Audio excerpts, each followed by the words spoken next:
My name is Dr. Leah Hansen, and I'm 42 years old. For half my life, I carried a debt that couldn't be measured in dollars and cents. It was a debt of gratitude, a burden of charity that my own family placed on my shoulders the day they took me in. They never let me forget that I was an expense, a line item on a budget they resented. I fought my way through medical school on a mountain of loans and the sheer, desperate force of my own will, all while they looked on with what I thought was disapproval. I never imagined that the key to my freedom, the truth of my entire life, was waiting for me, pressed between the pages of my grandmother's old journal. The night I found it, everything I thought I knew about my past, my family, and my own worth turned to dust. And the very next day, I walked into their lawyer's office with my own counsel, a woman of quiet steel and righteous fury, ready to claim 20 years of stolen assets and a lifetime of stolen peace. But before I dive into the story of how a single dried flower brought an entire house of lies crashing down, I'd love to know where all of you are watching from today. Let me know in the comments below. And if you've ever felt underestimated or had to fight for what you deserve, go ahead and hit that like button so I know I'm not alone. And for all the new viewers here, make sure you subscribe, because this is a community for people who understand that sometimes the hardest battles are fought against the ones you're supposed to trust the most. The world I was born into was soft and warm, filled with the scent of my mother's lavender perfume and the sound of my father's deep, rumbling laughter. It was a world of scraped knees being kissed better, of bedtime stories read in a comforting baritone, of a home that felt like a fortress of love. That world ended abruptly when I was 8 years old, shattered by the screech of tires and the brutal finality of a highway accident. I was left with a collection of blurry, sun-drenched memories and an ache in my chest so profound it felt like a physical part of me. My only remaining family were my mother's sister, Carol, and her husband, Richard. They lived 3 states away in a pristine suburban house that smelled of lemon polish and quiet resentment. When they arrived to collect me, their faces were masks of strained sympathy. Aunt Carol's hugs were stiff, her pats on my back too precise, as if she were comforting a fragile, expensive vase she was terrified of breaking. Uncle Richard just stood back, hands in his pockets, his gaze analytical, as if he were calculating the long-term cost of this unexpected acquisition. They took me in, and for that, I was told I should be eternally grateful. The word grateful became a cornerstone of my new life. It was spoken over dinner tables, invoked during arguments, and whispered in my ear whenever I dared to ask for something.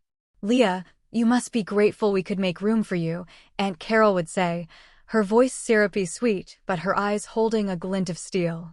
"We have our own son, Mark, to think of, you know. But family is family." Mark was their son, a year older than me, and the sun around which their entire universe orbited. He was the golden child, the heir apparent, and I was the charity case, the stray they had begrudgingly taken in from the storm. The distinction was made clear from the very beginning, in ways both large and small, each one a tiny chisel blow against my sense of worth. I remember my first Christmas with them. I was 9, still wrapped in a thick fog of grief. Under the tree, amidst a mountain of brightly wrapped presents for Mark, were 2 small, modestly wrapped gifts with my name on them. One was a set of practical wool socks, and the other was a book on etiquette for young ladies. Mark, meanwhile, tore through boxes revealing a new bicycle, a video game console, and a chemistry set that looked like it belonged in a university lab. I watched, a polite, sad smile fixed on my face, feeling the familiar sting of otherness. Later, I overheard Aunt Carol on the phone with a friend. "Oh, it's just so difficult," she sighed, her voice dripping with performative martyrdom. "Trying to make the holidays special for everyone, but of course, we have to be practical. Richard is so good about it, but another mouth to feed, well, it changes things." Another mouth to feed. That's what I was. Not a niece, not a grieving child who needed love, but a recurring expense.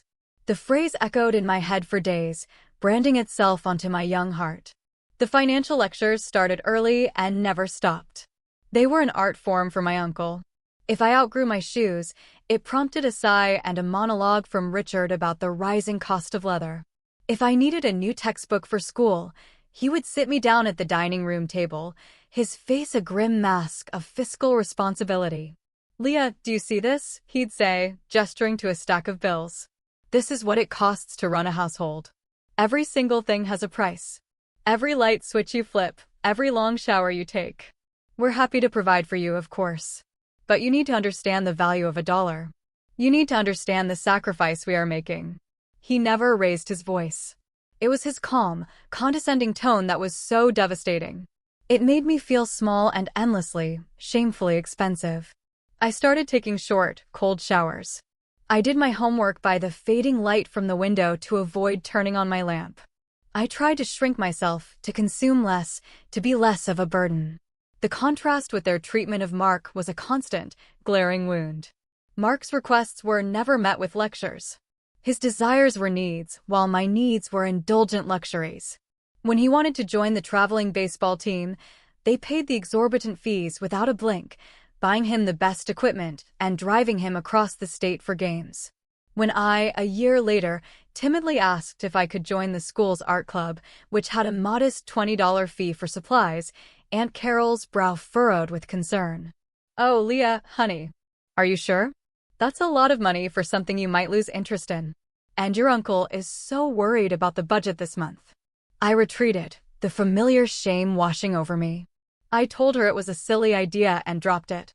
I learned to stop asking. I learned that my dreams had a price tag they were unwilling to pay. My only real solace in those early years came from my grandmother, my father's mother, Rose.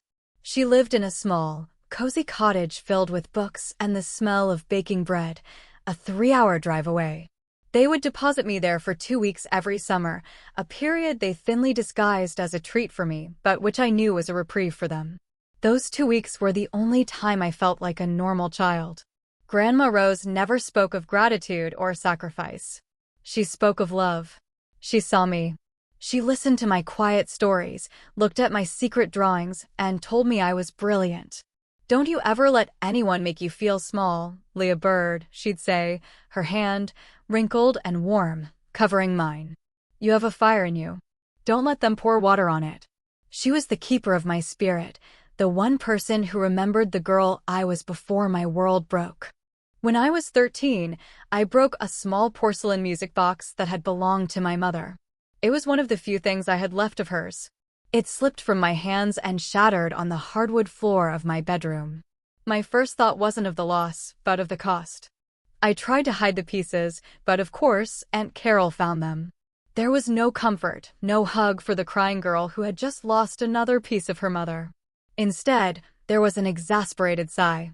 "Leah, you have to be more careful. Do you have any idea how much these things are worth?" That same week, Mark accidentally threw a baseball through the living room window. Uncle Richard clapped him on the back and laughed. "Good arm, son. We'll get that fixed. Just try to aim for the yard next time." The window was replaced the next day. My broken music box was swept into a dustpan and thrown away. The message was crystal clear. His mistakes were charming anecdotes. Mine were costly failures. As I moved into my teenage years, the desire for a life beyond their four walls became a burning obsession. It wasn't just about escaping their oppressive thriftiness, it was about proving I could be something more than a burden. The idea of becoming a doctor took root in my mind. It was born from a desire to fix things, to mend what was broken, starting with the human body. It felt like the ultimate act of self-sufficiency. A doctor was someone of value, someone who helped people, someone who was undeniably not a drain on society. When I announced my intention to pursue pre-med in college, the reaction was exactly what I expected. They sat me down for another one of their grim family meetings. "A doctor," Uncle Richard said, rubbing his temples as if I had just announced my plan to colonize Mars. "Leah, let's be realistic. The cost is astronomical. We can't finance a fantasy like that. It's 8, 10, 12 years of schooling. We supported you through high school. We've done our part. This is on you." Aunt Carol chimed in, her voice oozing with false concern. "Maybe you could think about something more practical, dear. Nursing, perhaps? Or a nice office job. Something that lets you stand on your own 2 feet sooner." Their words were meant to clip my wings, but they had the opposite effect. They ignited a defiant fire. Their lack of faith became my fuel. I spent every spare hour in the library, studying for my SATs, filling out college applications, and researching every possible scholarship and student loan program in existence. I worked a part-time job at a local diner, the grease and grime a small price to pay for the sliver of independence it afforded me. They insisted on taking a portion of my meager earnings for room and board, a cruel tax on my ambition. "It's only fair, Leah," Richard had explained, his logic impeccable and his cruelty breathtaking. "It teaches you responsibility." When the acceptance letters started to arrive, they showed a flicker of surprise, but no pride. When I received a partial academic scholarship to a good state university, there was no celebration. Uncle Richard just nodded slowly and said, "Well, that's a start. But it's a long road. A very, very long and expensive road." The summer before I left for college was the last summer I spent with Grandma Rose. She was frilier than before, her movements slower, but her eyes were just as sharp, just as loving. She knew about my medical school ambitions, and she was my fiercest cheerleader. "You'll be a magnificent doctor, Leah Bird," she whispered, pressing a heavy cedar box into my hands on the day I left. "I want you to have this. It's full of memories and truths. Don't open it until you feel you're at the end of a chapter and need to remember how the next one begins." I hugged her, my throat tight with unshed tears. A few months later, while I was drowning in my first semester of biology and chemistry, she passed away peacefully in her sleep. The grief was immense, a hollow echo of the loss I'd felt as a child. My aunt and uncle handled the arrangements. They told me the cottage and her modest savings were all swallowed up by funeral costs and outstanding debts. It seemed plausible. It fit the narrative of my life. There was never enough. I took the cedar box she had given me and placed it in the back of my closet. It was too painful to look at, a relic of the last person on earth who had loved me unconditionally. I couldn't bear to open it. My university and medical school years were a blur of relentless struggle. I was a ghost haunting the library, fueled by cheap coffee and the terror of failure. I took out loan after loan, the numbers climbing into a dizzying, astronomical sum that I tried not to think about. I worked multiple jobs, tutoring undergraduates, waiting tables, cleaning labs late at night. My life was a frantic cycle of studying, working, and sleeping for a few precious hours. I watched my classmates go on spring break trips, their parents sending them care packages filled with snacks and encouragement. My phone calls home were exercises in masochism.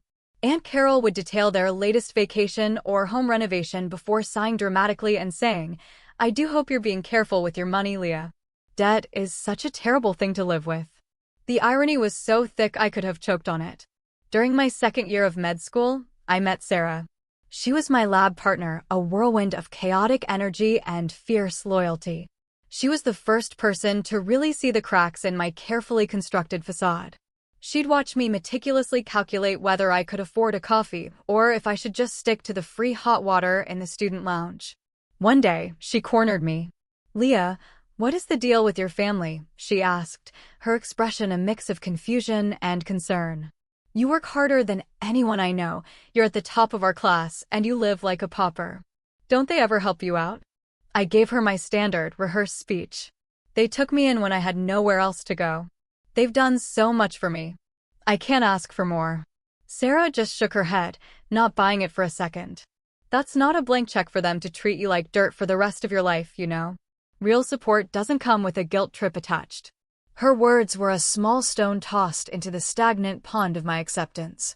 For the first time, I felt a flicker of doubt, a tiny question mark next to the story I had been told my whole life. But I pushed it down. The alternative, that my aunt and uncle were not just frugal, but actively malicious, was too monstrous to contemplate. It was easier to believe I was the one who was ungrateful. The breaking point came during my final year of residency. I was exhausted, physically and emotionally worn down to a nub. I was working 100-hour weeks at the hospital, dealing with life and death on a daily basis, and living under the shadow of a debt that felt like a life sentence. I was behind on my rent, a humiliating reality for a nearly qualified doctor. My ancient car had finally given up the ghost, and the repair bill was more than I had in my bank account. For the first time in almost a decade, I was going to have to swallow my pride and ask them for help. I felt sick with dread as I dialed their number. Aunt Carol answered, her voice bright and cheerful. She chattered on about a cruise they were planning for their anniversary, a lavish trip through the Mediterranean. My stomach twisted into a tight, bitter knot. Finally, I managed to stammer out my request, hating every word.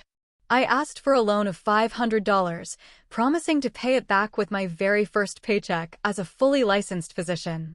The silence on the other end of the line was cold and heavy.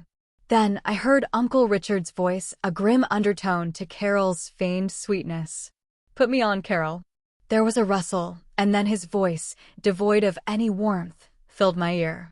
"Leah, I have to be honest with you. Your aunt and I are very disappointed." Disappointed. The word hit me like a slap.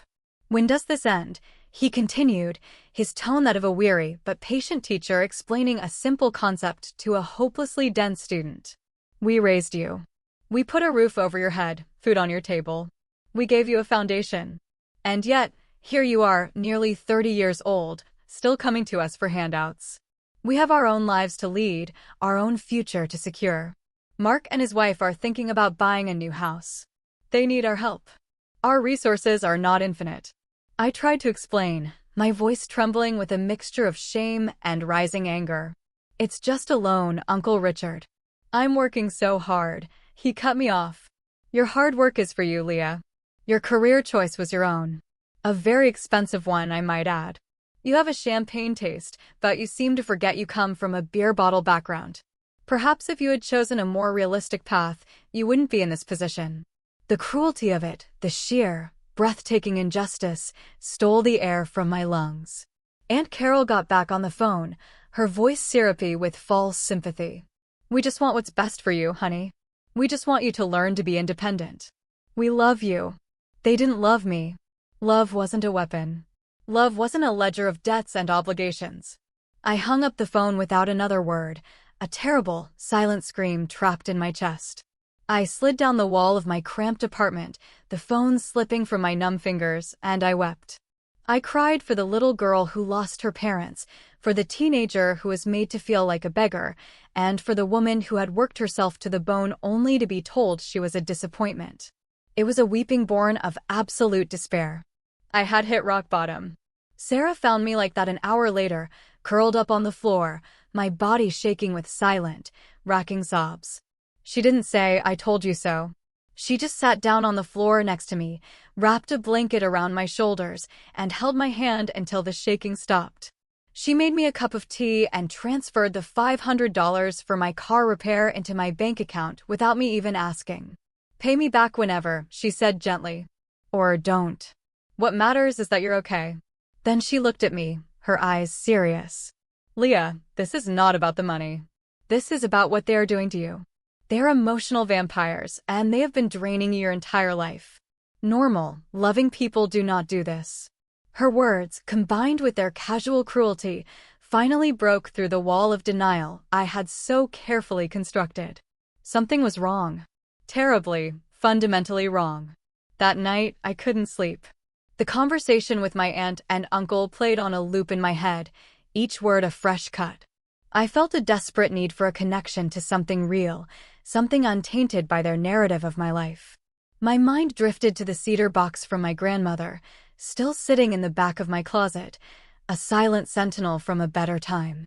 With a strange sense of purpose, I pulled it out. It felt heavy in my hands, a container of ghosts and memories. I lifted the lid. The scent of cedar and old paper filled the air. Inside were faded photographs of my parents, their faces young and smiling. There were letters my father had written to my mother, filled with a love so pure it made my heart ache. There were my childhood drawings that my grandmother had carefully saved. And at the very bottom, beneath a bundle of dried lavender, was a heavy, leather-bound journal. Her journal. With trembling hands, I opened it. Her handwriting was elegant, a looping cursive that felt like a physical extension of her grace. I read for hours, losing myself in her world. She wrote about her garden, her love for my grandfather, and her quiet observations on life. And then I saw my name. She wrote about me constantly. She documented my first words, my first steps, the funny things I said as a child. She wrote about my visits, her pride in my intelligence, her love for my quiet, observant nature. Leah has a spark, one entry read. A deep well of strength she doesn't even know she possesses. The world will try to diminish it, but I pray she never lets it. Reading her words was like drinking cool water after a lifetime of thirst. I was loved. I was cherished. I was seen. I kept reading, my tears falling onto the fragile pages. I reached the entries from the final year of her life. They were filled with a growing sense of unease. She wrote about my parents' death, her own grief, and her profound worry for me. She mentioned conversations with Richard and Carol, a subtle note of distrust creeping into her words. They talk so much about money, she wrote. It seems to be the only lens through which they view the world. It worries me for Leah's sake. A child is not an investment to be managed. She is a soul to be nurtured. My blood ran cold. And then I found it. The entry was dated just 2 months before she died. It was the last one she ever wrote. My health is failing, it began. I fear I don't have much time left. My greatest worry remains my dear Leah Bird. I cannot bear the thought of her struggling, of her future being limited by the small-mindedness of others. That is why I have taken steps. I met with my lawyer today and finalized everything. I have established a trust in Leah's name, to be managed by Richard until she comes of age. He is a practical man, and despite my reservations, I must trust he will do what is right. It is a substantial sum, drawn from the investments my dear husband left me. It is to be used for her care, her well-being, and most importantly, her education, however far she wishes to take it. It should be more than enough to see her through any university in the world and give her a strong, secure start in life. I have made my instructions explicitly clear.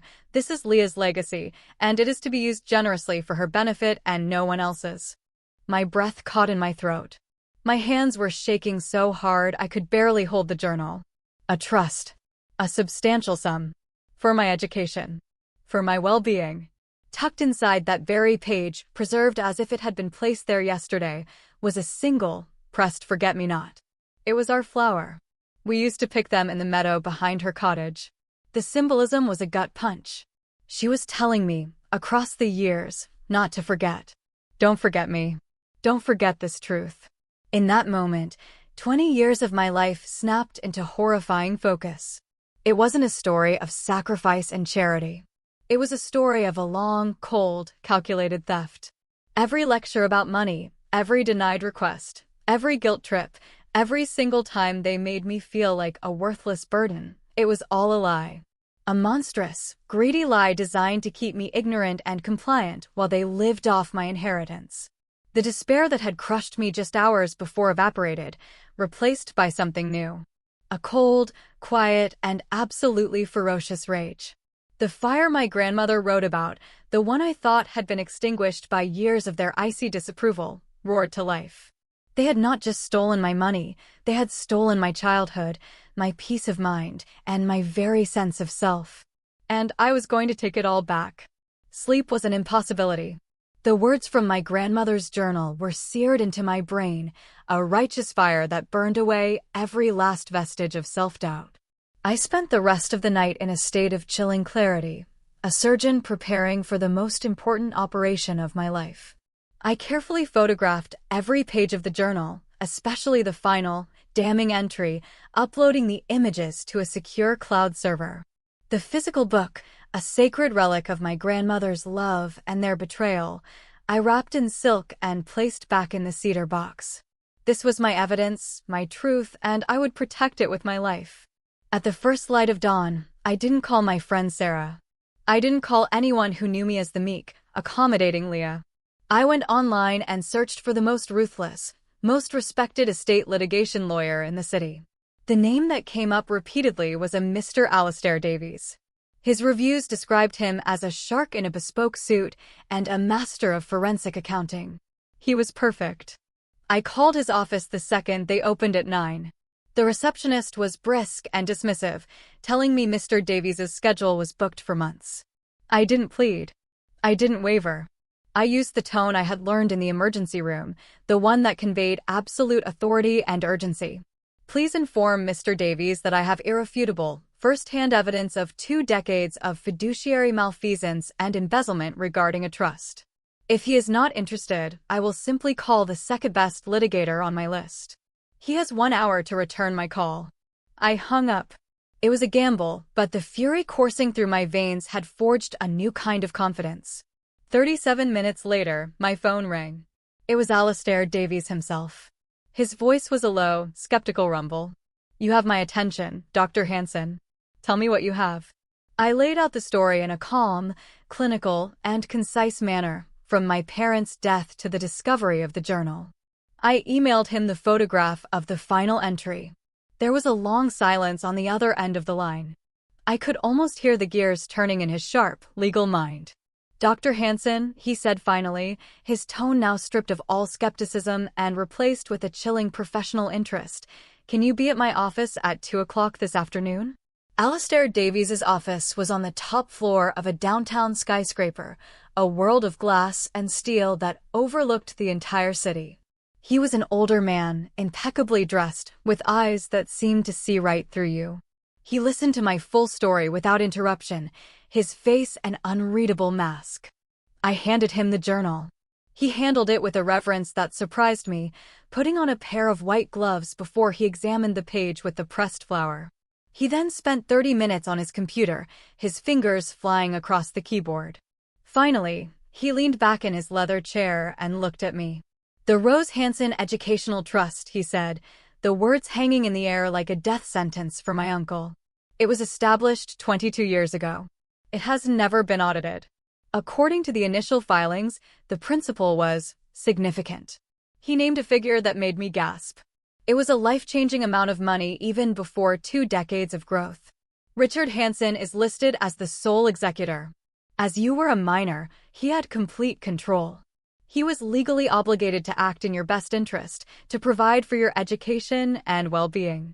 Instead, it appears he and his wife used you as a cover story while they plundered your inheritance." His eyes met mine, and for the first time, I saw a flicker of something beyond professional interest. It was outrage. What they did, Dr. Hansen, is not just immoral.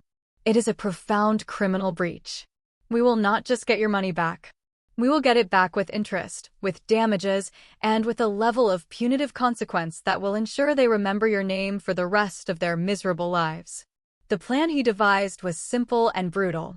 He wouldn't begin with a polite letter. He would arrange a face-to-face meeting. He had his assistant call Uncle Richard's longtime family lawyer, a man named Peterson, requesting an urgent meeting to discuss an unresolved matter pertaining to the estate of the late Rose Hansen. The bait was perfect. Richard and Carol would assume it was some minor, forgotten paperwork, a loose end to be tied up. They would walk into the trap willingly, smug, and unsuspecting. They agreed to a meeting for the following afternoon at Peterson's office. The thought of it made my heart hammer against my ribs, but it wasn't fear. It was anticipation. The next day, I walked into the law offices of Peterson, Mills, and Breyer with Alistair Davies by my side. The office was the complete opposite of Davies's modern suite. It was old world, with dark mahogany walls, shelves of leather-bound books, and an air of stuffy, self-satisfied tradition. It was the perfect setting for the dismantling of my uncle's life. We were shown into a large conference room. Richard and Carol were already there, sitting on one side of a long, polished table. They looked relaxed, even a little bored. When they saw me walk in behind Davies, their expressions shifted. First surprise, then a flicker of confusion, and finally, pure, unadulterated annoyance. "Leah?" Aunt Carol said, her voice sharp. "What on earth are you doing here? This is a private meeting." Uncle Richard's eyes narrowed. He looked from me to Davies, a hint of suspicion dawning on his face. "Who is this?" he demanded, gesturing at my lawyer. I didn't answer. I just took a seat directly opposite them, my back straight, my hands folded calmly on the table. The scared, grateful little girl was gone. A stranger sat in her place. Davies placed his briefcase on the table and opened it with a soft click. "Good afternoon," he said, his voice smooth and cold as river stone. "My name is Alistair Davies. I am here representing my client, Dr. Leah Hansen." He let the doctor hang in the air for a moment. Richard's lawyer, Peterson, looked flustered. "I'm sorry, I wasn't aware Dr. Hansen had an interest in this matter." "Oh, she has the only interest," Davies replied pleasantly. "We're here today to discuss the Rose Hansen Educational Trust." The reaction was instantaneous and profound. All the color drained from Uncle Richard's face. He looked as if he'd been punched in the gut. Aunt Carol's hand flew to her mouth, her eyes wide with a dawning, panicked horror. Richard recovered first, falling back on a lifetime of bluster. He gave a short, dismissive laugh. The trust? That was a small fund. Very modest. It was exhausted years ago, paying for Leah's upbringing. The private school tuition, the clothes, the food, it costs a lot to raise a child. We have records, of course. He was trying to take control, to frame it in their familiar narrative of sacrifice. Davies smiled, a thin, predatory expression. "Excellent. We will require a full, independent forensic audit of those records, going back 22 years. But in the meantime, perhaps you can explain this." He slid a high-quality, color copy of the journal's final page across the polished table. It landed directly in front of Richard. Richard stared at it as if it were a venomous snake.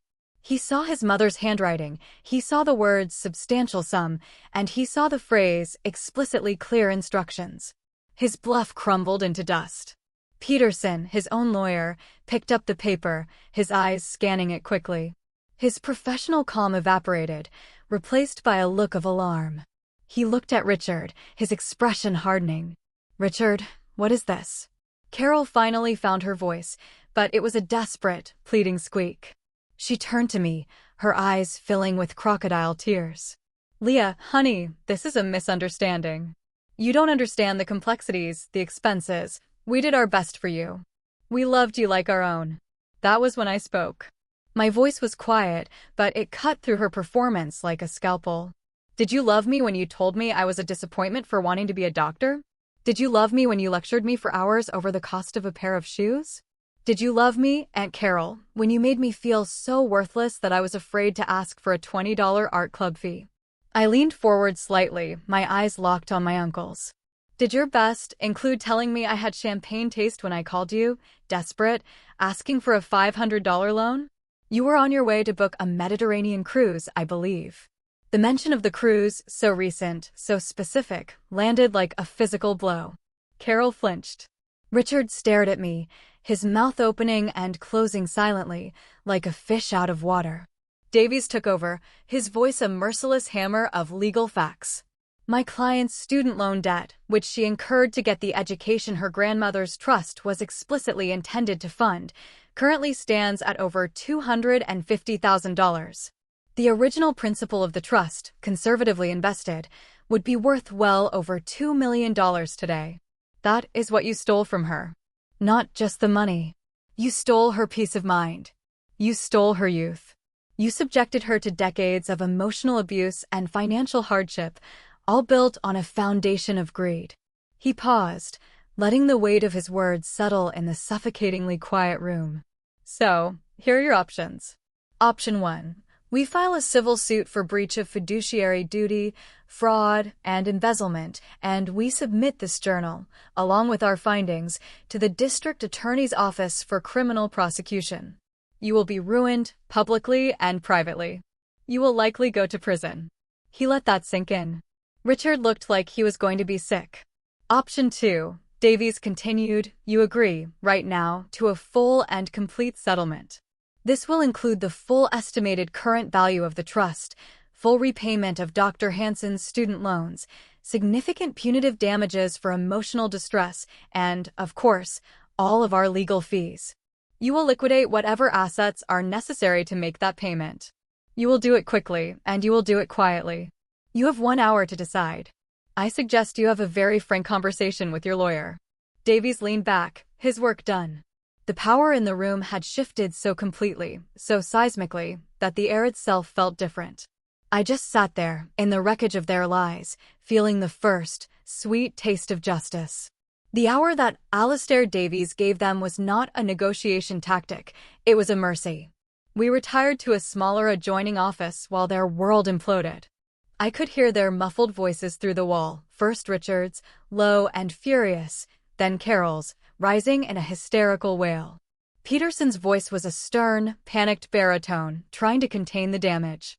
Davies just sat, calmly sipping a glass of water, a general surveying a battlefield after a decisive victory.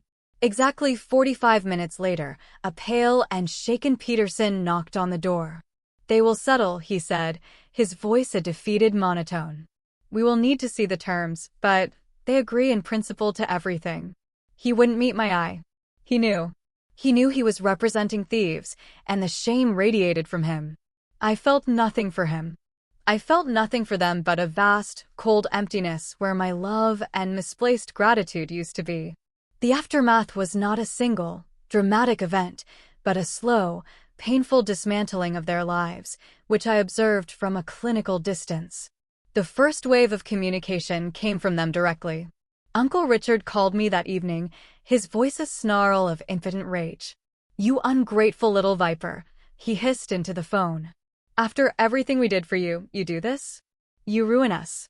I listened, my heart rate not even rising.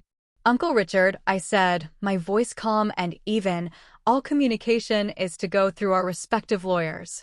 Do not call me again." I hung up before he could respond. The next day, it was Aunt Carol's turn. Her approach was different, a masterclass in manipulative victimhood.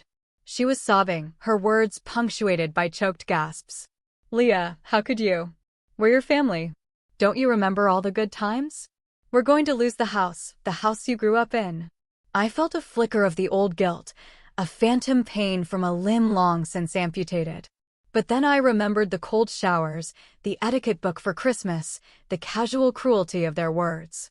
"The house was paid for with my grandmother's money, Carol," I said, my voice devoid of emotion. "It was never really your house to lose.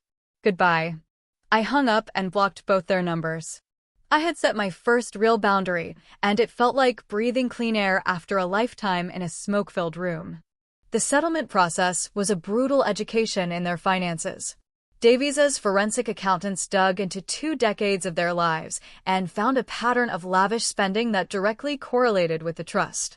The European vacations, the luxury cars, the down payment on their beloved son Mark's first home, it was all paid for with my money.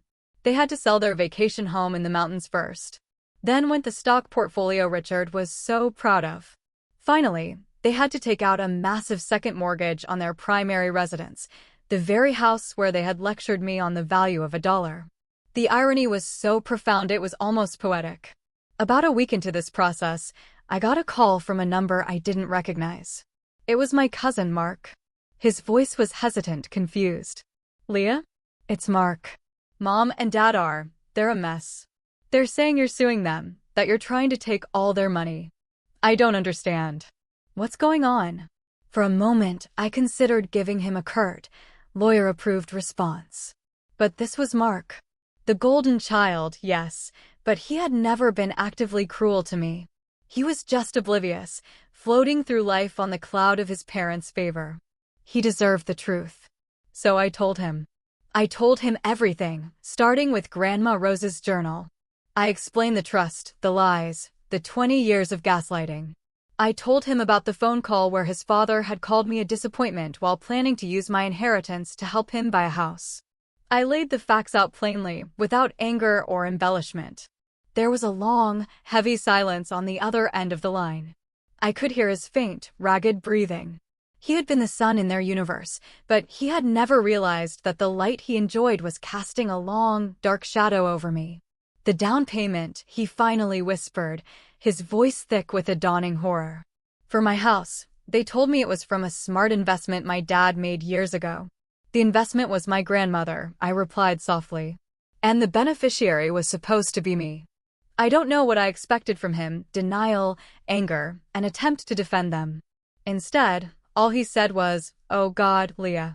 I'm so sorry." I never knew. The sincerity in his voice was unmistakable. For the first time, someone in that family had validated my reality. It was a small crack of light in a dark room. The most significant moment of the fallout came a month later. It wasn't a phone call or a legal document. It was an email from my student loan provider. A large wire transfer, orchestrated by Davies, had been made. I logged into my account, my heart pounding.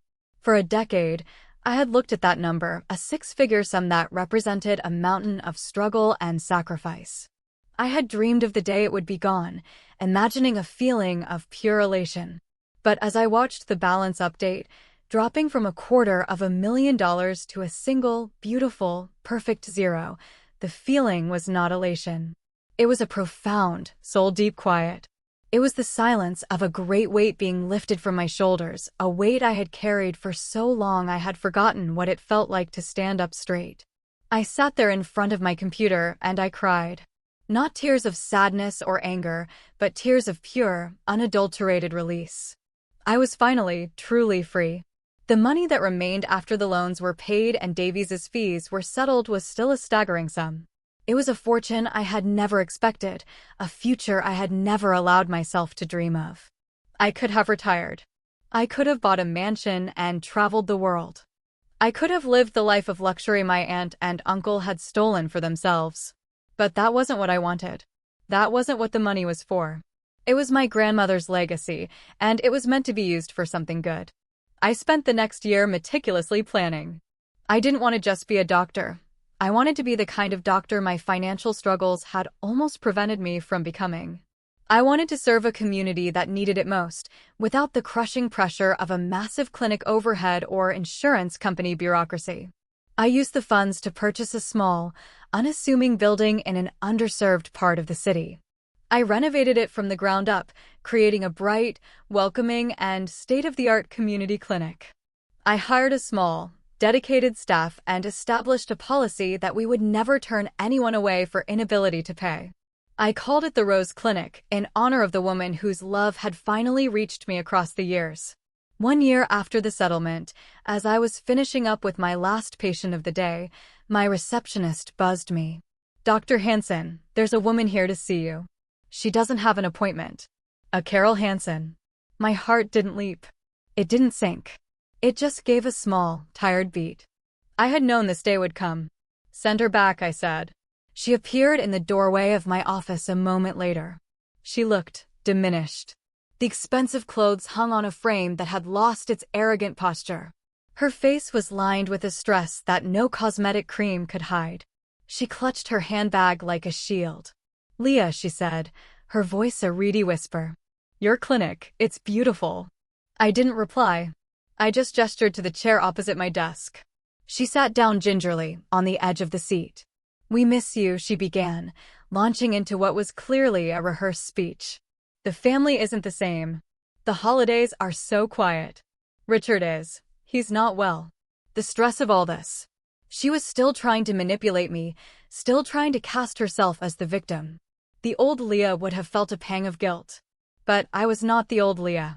I listened patiently until she ran out of words, her eyes pleading with me to give her something, anything, forgiveness, absolution, a return to the status quo where she held all the power. "I hear you, Carol," I said when she was finished, my voice gentle but firm. "But you're not here because you miss me.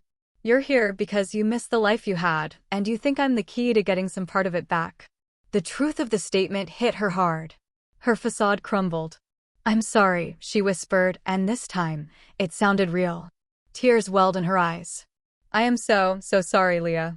It started small. A little bit here, a little there, to cover a bill. And then it just snowballed. It was wrong. I know it was wrong."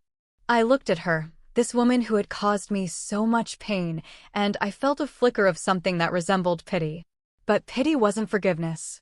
It wasn't a bridge back to what we had, because what we had was a lie. "I believe that you are sorry now," I said, and I meant it. "I believe you regret what you did. But your apology doesn't change the past. It doesn't give me back the years I spent feeling worthless. It doesn't erase the nights I went hungry or the constant, grinding anxiety of being in debt." I stood up, a signal that the meeting was over. "I don't hate you, Carol. I've spent enough of my life consumed by what you and Richard did. I won't give you any more of my energy. My life is here now, in this clinic, with these patients. I have peace. I truly hope, for your own sake, that you can find some too. She stared at me, finally understanding. There was no going back. The chasm between us was permanent. She gave a small, defeated nod, turned, and walked out of my life forever. In the end, it was never about the money. The money was just a symbol. The true inheritance my grandmother left me was the truth. It was the validation that I had been loved, that I had been worthy all along. The pressed forget-me-not in her journal was a promise that had finally been kept. My aunt and uncle thought the greatest power in the world was the fortune they could control, the secrets they could keep. But they were wrong. The real power was in a grandmother's love, written in ink on a fading page. It was a truth that refused to stay buried, a seed that lay dormant for 2 decades before finally, magnificently, blooming. That's the lesson I carry with me every single day. Your value isn't determined by how others treat you or what they say about you. It's an inherent truth that exists inside you, waiting for you to discover it. Sometimes, the people who try the hardest to bury you are the very ones who give you the fertile ground you need to grow. Thank you all so much for listening to my story. I'm so grateful to have this community to share it with. Now I want to hear from you. Have you ever had to fight to reclaim a part of yourself that someone else tried to take away? Share your experiences in the comments below. Your story might be the one someone else needs to read today. And please, don't forget to like this video if it resonated with you, and subscribe to the channel for more stories of truth and vindication. Thank you again for joining me. Remember to be kind to yourselves and never, ever let anyone else write your story for you.